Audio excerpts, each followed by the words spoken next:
Hello,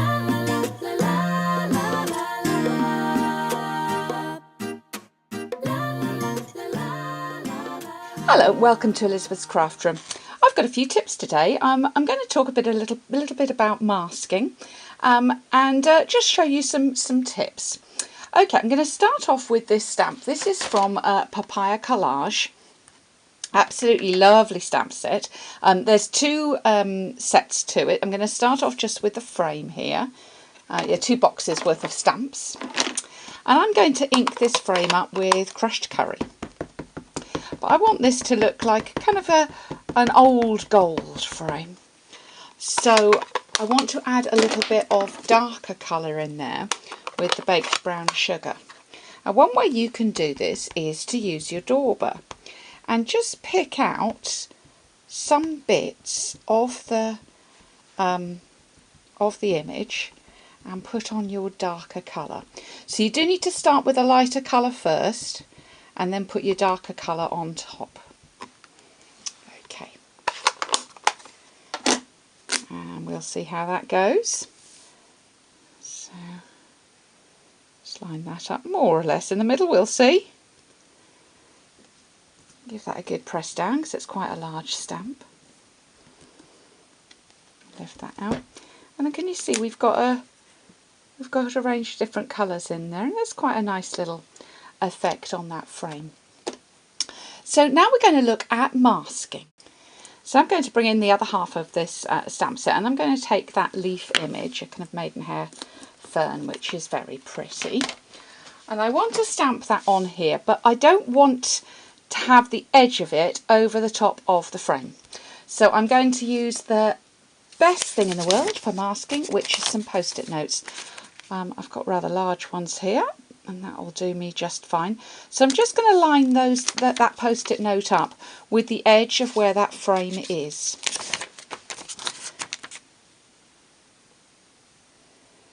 I've got a little piece pointing out there, but I'm not going to worry too much about that. Just want to make sure I'm right on the edge. Let's go a little bit closer and just see the edge of that frame there. That looks good to me. And then I'm going to take some Pear Pizzazz ink and ink up my fern, and then stamp in from the side.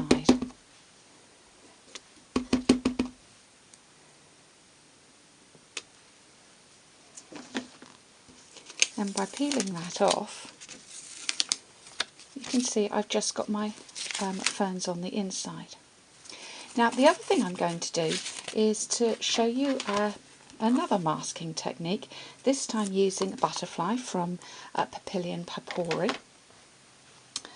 And I'm going to take this one and I'm going to ink this one up with Calypso Coral. And stamp it there. Looks good. And then I'm going to take my post-it note again. I'll use the one that I've already used. And on the sticky bit, making sure it's on the sticky bit, I'm going to stamp that image again. Let's put this to one side.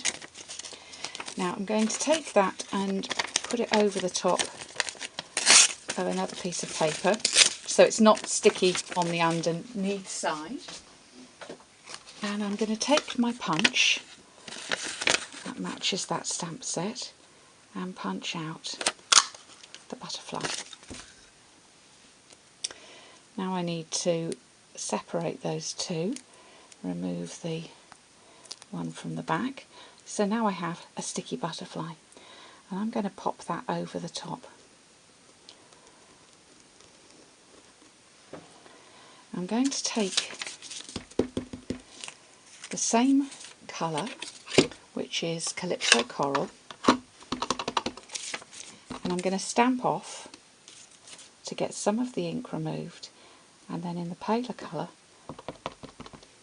that I've now created, I'm going to stamp some other butterflies. Now by peeling this one off, you can see that the other butterflies are now behind the one that's on the one that's in the foreground there. So I'm just going to take some markers, put a little bit of colour onto this one to make him stand out even more. I'm using the Pink Pirouette, and I'm going to use the baked brown sugar. Just colour in his body there.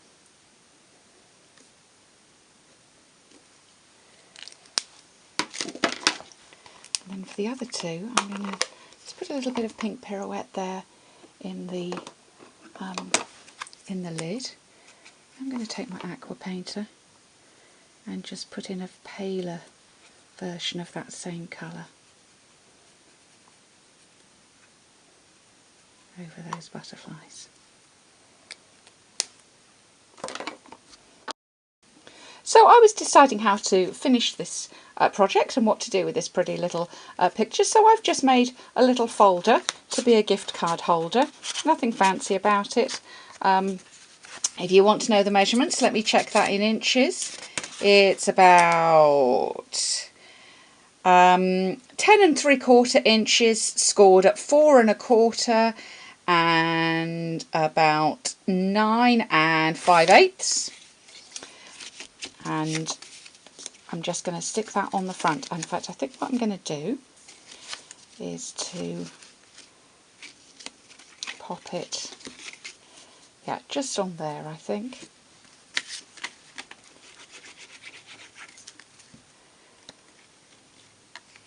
And it'll make the front to that cute little gift card holder.